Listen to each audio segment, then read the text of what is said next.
Nasubukan mo na ba ang lahat para makatakas sa kakapusan, ngunit nananatiling sarado ang mga pinto? May mahalagang salmo sa Biblia na makapagbibigay ng malaking pampatibay loob at patnubay sa iyong buhay, pinansyal, kapag ikinakapit ng may tunay na pananampalataya. Ito ay hindi lamang awit 23 o 91. Ito ay isang tiyak na kayamanan mula sa salita ng Diyos. Marahil ay nagsumikap ka na, nanalangin ng taimtim at tapat na nag-ikapo. Ngunit nararamdaman mo pa rin na parang may pumipigil sa iyong panustos. Nariyan ang tahimik na pagkabigo kapag nakikita mong umuunlad ang iba habang nananatili ka sa iisang lugar. Hindi ka nagrereklamo, ngunit sa kaibuturan ng iyong puso, mayroong isang taos-pusong tanong. Panginoon, bakit hindi pa ito dumarating sa akin? Ngayon, sa pamamagitan ng salita ng Diyos, matutuklasan mo ang isang mahalagang katotohanan na nakatago sa kasulatan. Isang panalangin na nagtuturo sa atin ng makapangyarihang mga prinsipyo tungkol sa kung paano nais ng Diyos na pagpalain ang kanyang mga anak sa pamamagitan ng kanyang salita.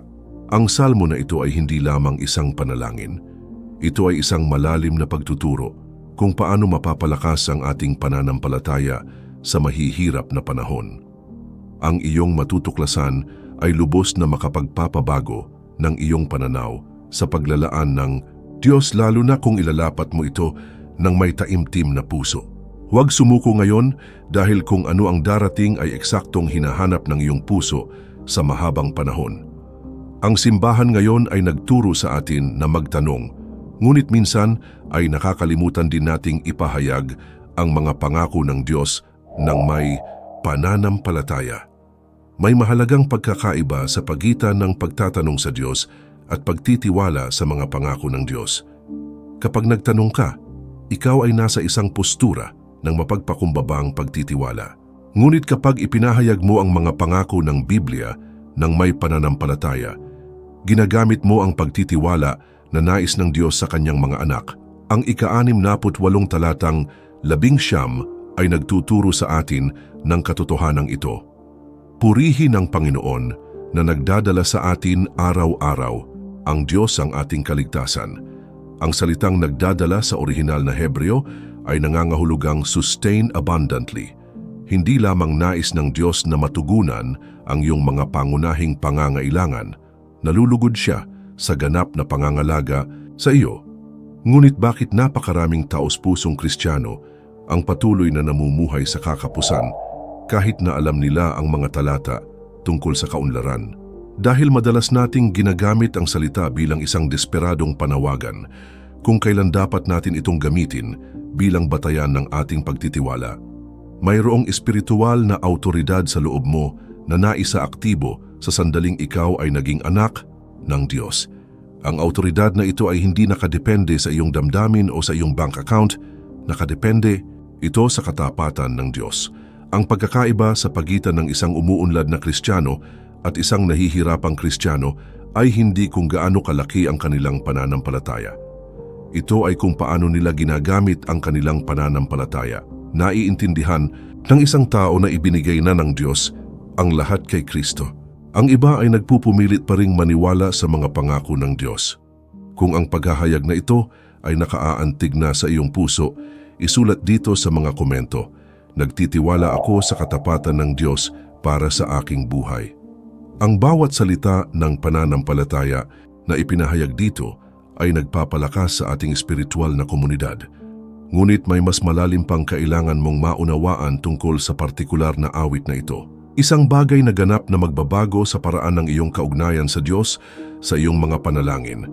Ang Salmo 102 ay isinulat ng isang lalaking dumaraan sa pinakamalalang krisis sa kanyang buhay. Hindi siya mayaman, wala siyang connection, at wala siyang human resources para baguhin ang kanyang sitwasyon. Ngunit natuklasan niya ang isang bagay na mahalaga, kung paano baguhin ang kawalan ng pag-asa tungo sa makahulang pagtitiwala. 1 at 2 ang taludtod, O Panginoon, dinggin mo ang aking dalangin, at ang aking daing ay dumating sa iyo. Huwag mong ikubli ang iyong mukha sa akin sa kaarawan ng aking kabagabagan. Ikiling mo ang iyong tainga sa akin, sa araw na ako'y tumawag, sagutin mo ako kaagad. Ito ay hindi isang desperadong pakiusap. Ito ay isang panalangin mula sa isang taong nakakaalam ng tapat na katangian ng Diyos. Kailangan mong maunawaan, kapag ikaw ay nasa krisis sa pananalapi, ito ay hindi lamang isang oras upang mamalimos, panahon na para alalahanin ang mga pangako ng Diyos sa iyo sa kanyang salita. Ang salmista ay hindi lamang humihingi ng awa. Nagpahayag siya ng pagtitiwala sa katapatan ng Diyos. Mayroong isang malalim na pagkakaiba sa pagitan ng dalawang espiritual na paninindigan. Sa talatang 13, ipinahayag niya ang magandang pagtitiwala. Ikaw ay babangon at maaawa sa Sion sapagkat oras na upang maawa sa Kanya, sapagkat ang takdang panahon ay dumating na. Pansinin ang katiyakan, nagtitiwala siya sa perpektong panahon ng Diyos. Ito ay hindi pagpapalagay, ito ay pananampalataya batay sa katangian ng Diyos. Ito ay isang mahalagang susi. Ang iyong mga panalangin sa pananalapi ay hindi maaaring parang mga panaghoy lamang. Kailangan nilang magpahayag ng pagtitiwala sa isang tapat na Diyos. Hindi ka naman humihingi ng blessings. Nagtitiwala ka sa isa na nangako na aalagaan ka. Ang higit na nagpapalakas sa salmo na ito ay ang tiyak na paraan na mailalapat mo ito sa iyong buhay panalangin. Ang tunay na pagpapakumbaba ay nagtuturo sa atin ng ating posisyon bilang minamahal na mga anak ng Diyos. Hindi natin kailangang bawasan ang ating mga sarili, ngunit kilalanin ang ating pagkakakilanlan kay Kristo. Tayo ay mga anak ng hari, ng mga hari. Ayaw ng Diyos na makaramdam ka ng kababaan. Gusto niyang maunawaan mo ang iyong halaga bilang isang minamahal na anak. Nang ipahayag ng salmista sa talatang 16, kapag itinayo ng Panginoon ang Sion, siya'y lumilitaw sa kanyang kaluwalhatian. Ang tinutukoy niya ay ang panunumbalik na maidudulot ng Diyos. Kinakatawan ng Zion ang lugar ng presensya ng Diyos, at kapag ang presensya ng Diyos ay nagpakita mismo sa iyong buhay, kabilang ang iyong pananalapi, maaring magbago ng lubusan ng mga bagay. Kailangan mong huminto sa pagdarasal tulad ng isang taong walang pag-asa at magsimulang manalangin tulad ng isang batang may tiwala. Alam ng isang bata na inaalagaan siya ng kanyang ama. Naiintindihan ng isang bata na siya ay ligtas sa pagmamahal ng kanyang ama.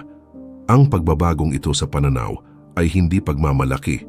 Ito ay pagkilala sa iyong espiritual na pagkakakilanlan. Ang salita ng Diyos sa Roma Kabanata 8, versikulo 17 ay malinaw. At kung mga anak, kung gayon ay mga tagapagmana ng Diyos at mga kasamang tagapagmana ni Kristo.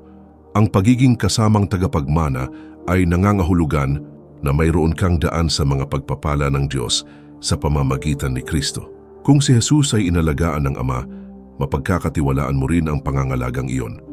Ano ang mga pagbabago ay na manalangin ka ng may pagtitiwala ng isang taong nakakakilala sa puso ng makalangit na Ama. Mayroong isang seguridad, isang kapayapaan, isang katiyakan na maaring markahan ang iyong mga panalangin sa pananalapi kapag naunawaan mo ang pag-ibig ng Diyos para sa iyo. Ipahayag dito sa mga komento ngayon. Ako ay isang minamahal na anak ng Diyos at nagtitiwala ako sa kanyang mga pangako. Ito ay hindi isang mapagmataas na pahayag. Ito ay isang pagtatapat ng pananampalataya batay sa salita. May isang taludtod sa awit na ito na kahanga-hanga at nagtuturo sa atin tungkol sa henerasyong probisyon.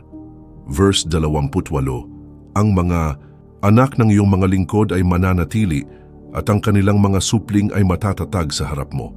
Ang pangakong ito ay hindi lamang espiritual, mayroon din itong praktikal at pinansyal na implikasyon. Kapag naunawaan mo na ang mga pagpapala ng Diyos ay hindi lamang para sa iyo, ngunit para sa paglalatag ng matatag na pundasyon para sa iyong mga anak at apo, ang iyong pananaw sa mga mapagkukunan ay ganap na nagbabago. Huminto ka sa pag-iisip lamang tungkol sa kasalukuyan at magsimulang mag-isip tungkol sa pamana. Hindi gusto ng Diyos na ikaw ay pinagpapala lamang. Nais niya na maging pare-pareho ka ng pagpapala upang ang iyong mga inapo ay lumago sa katatagan. Hindi ito kasakiman, ito ay karunungan sa Biblia. Ang problema ay maraming mga Kristiyano ang nasiraan ng loob na mangarap ng malaki nang ang Diyos ay naglaan ng responsabling kasaganaan para sa kanyang mga anak. Ang pagkakaiba sa pagitan ng sekular na yaman at Kristiyanong yaman ay layunin. Nag-iipon ang mundo para ubusin. Ang mga Kristiyano ay umunlad upang pagpalain at mag-iwan ng mana. Ngunit mahalaga ang kaunlaran. Hindi mo maibibigay ang wala sa iyo. Hindi ka makapagpapala sa kakapusan. Binabago na ng paghahayag na ito ang mga pamilya sa buong mundo. Kung nakarating sa iyo, ito ay dahil ang Diyos ay may mga espesyal na plano para sa iyong buhay pinansyal. Tulad ngayon, pinalalakas nito ang ating komunidad at dinadala ang katotohanan ito sa mas maraming tao na kailangang marinig ito. At mag-subscribe sa channel dahil dito makikita mo ang mga salita na naglalagay sa iyo sa sentro ng mapagmahal na kalooban ng Diyos. Ngunit paano mo ilalapat ang salmo na ito ng praktikal upang makita ang pagbabago sa iyong buhay? Mayroong isang tiyak na pagkakasunod-sunod na napakahalaga. Ang praktikal na aplikasyon ng awit na ito ay nagsisimula sa isang pangunahing desisyon. Dapat mong ihinto ang pagtanggap ng mga saloobin ng permanenteng kakulangan. Hanggat patuloy mong pinag-uusapan ang iyong mga problema sa pananalapi na parang walang hanggan, ikaw ay gumagawa laban sa iyong sariling pananampalataya. Gumamit ang salmista ng matalinong estratehiyang espiritual sa talatang 23. Pinahina niya ang aking lakas sa daan, pinaikli niya ang aking mga araw.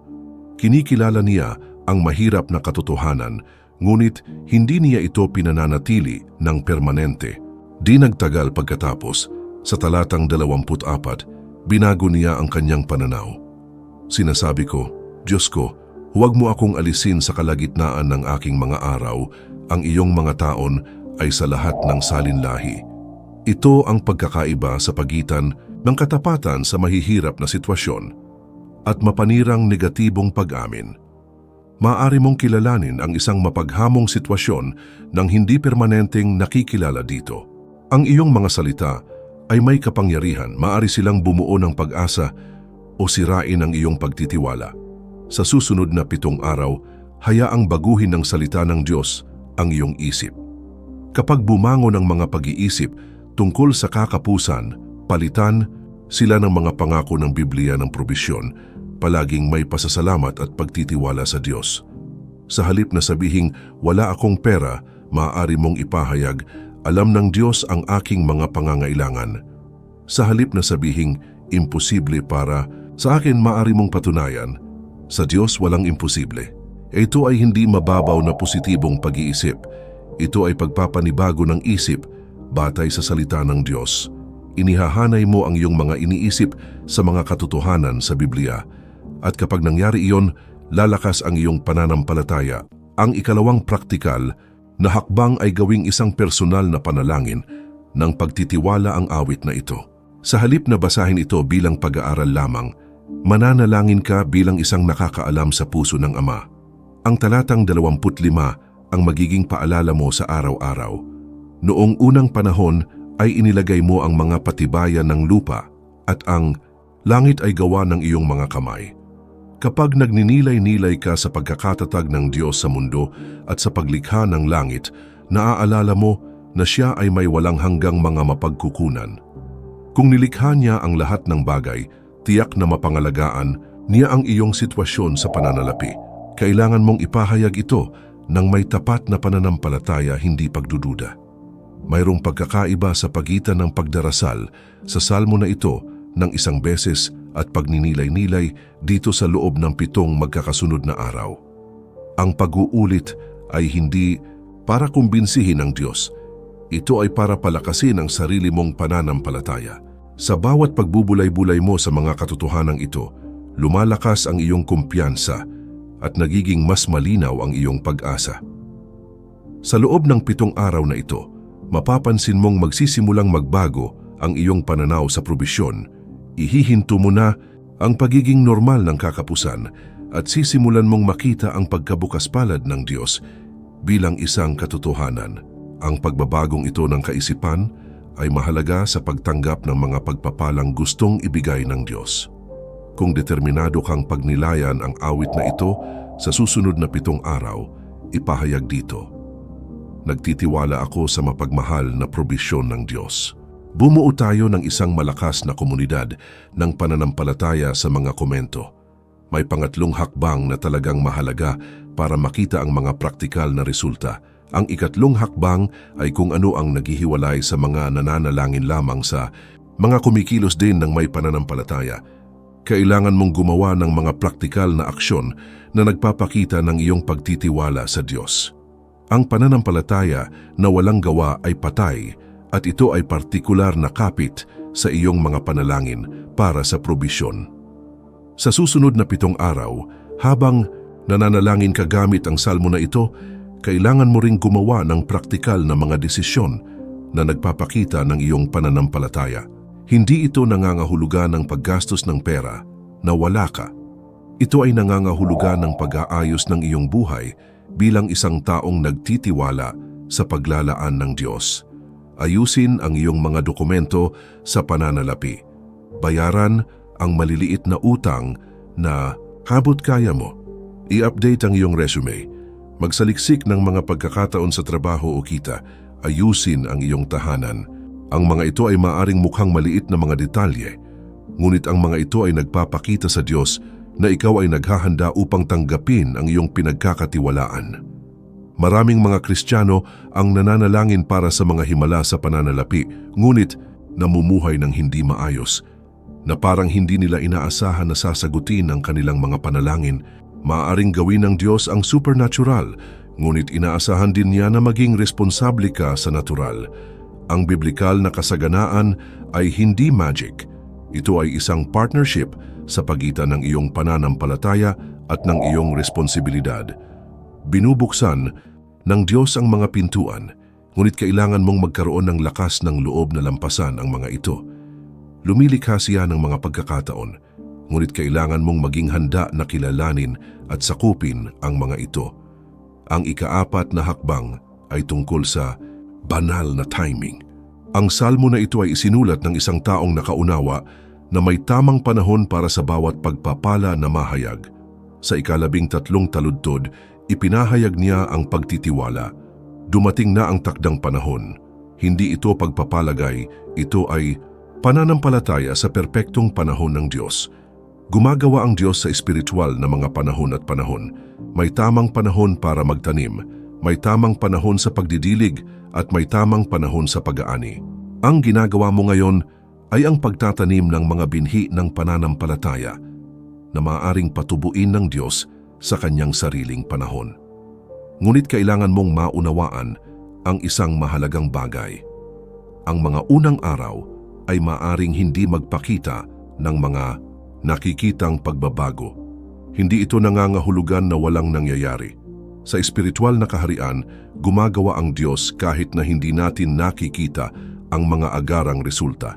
Ang iyong responsibilidad ay panatilihin ang tiwala kahit na hindi mo pa nakikita ang mga pisikal na resulta. Sa loob ng 7 araw na ito, maaari kang humarap sa mga tuksong sumuko, susubukan ng kalaban na gumamit ng mga panlabas na pangyayari para pagdudahan ka sa kabutihan ng Diyos. Ngunit tandaan, ang espiritual na labanan ay laging tumitindi habang tayo ay lumalago sa pananampalataya.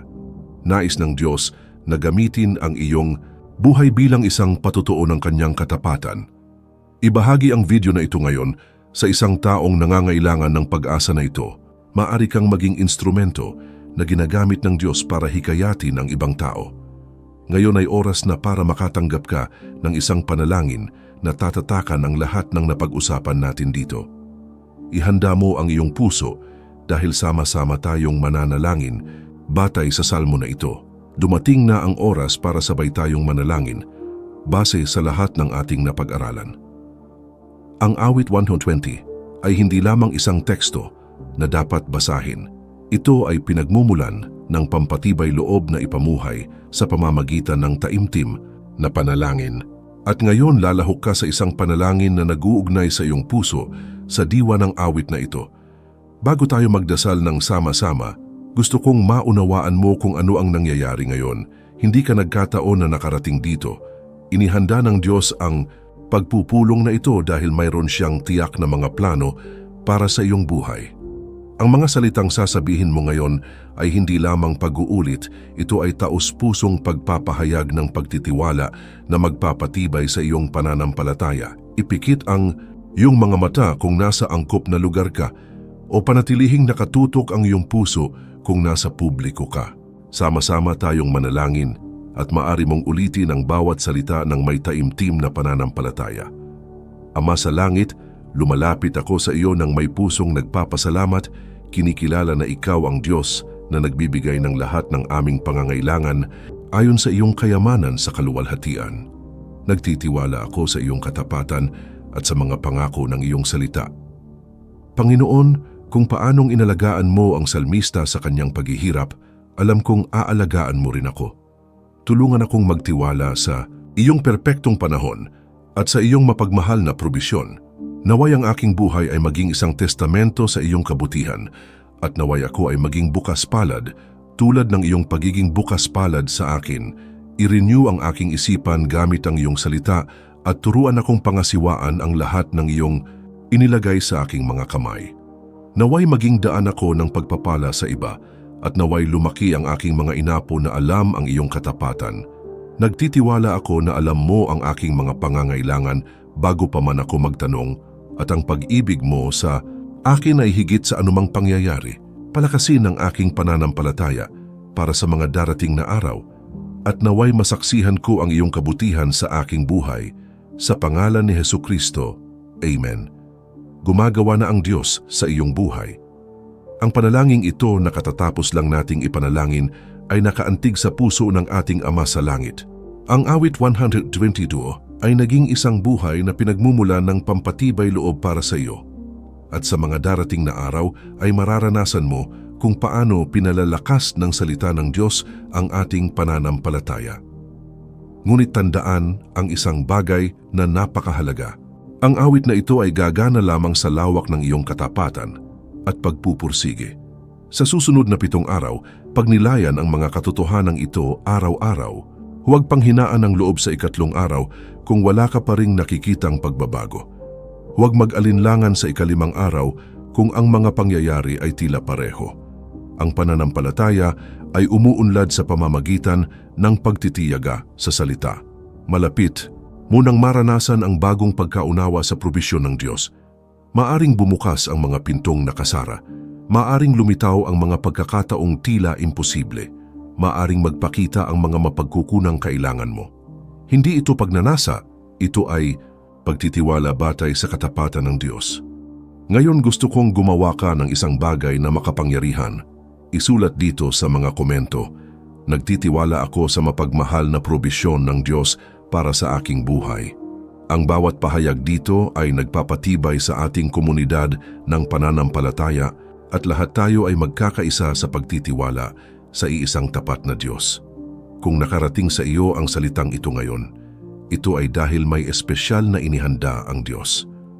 Mag-iwan ng like bilang pagpapahayag ng pasasalamat sa katotohanang kakatanggap mo lang at mag-subscribe sa channel dahil marami pang mahahalagang turo ang Diyos na ibabahagi sa iyong buhay. Ito ay isang pinagpalang espasyo kung saan makakahanap ka ng mga katotohanan sa Biblia na makapagpapabago sa iyong pagkaunawa sa kabutihang loob ng Diyos. Ngunit may mas kahangahangang bagay na gustong ibahagi sa iyo ng Diyos. Isang paghahayag tungkol sa kanyang kabutihan na hindi lubos na nauunawaan ng ilang Kristiyano, isang katotohanang napakahalaga na maaari nitong baguhin hindi lamang ang iyong buhay pinansyal, ngunit ang iyong buong paglalakbay ng pananampalataya. Mag-click sa susunod na video na lumalabas sa iyong screen ngayon. Narating mo na ito dahil mas maraming pagpapala ang naghihintay sa iyo ang Diyos. Ipagpatuloy ang paglalakbay na ito ng pagtuklas sa salita.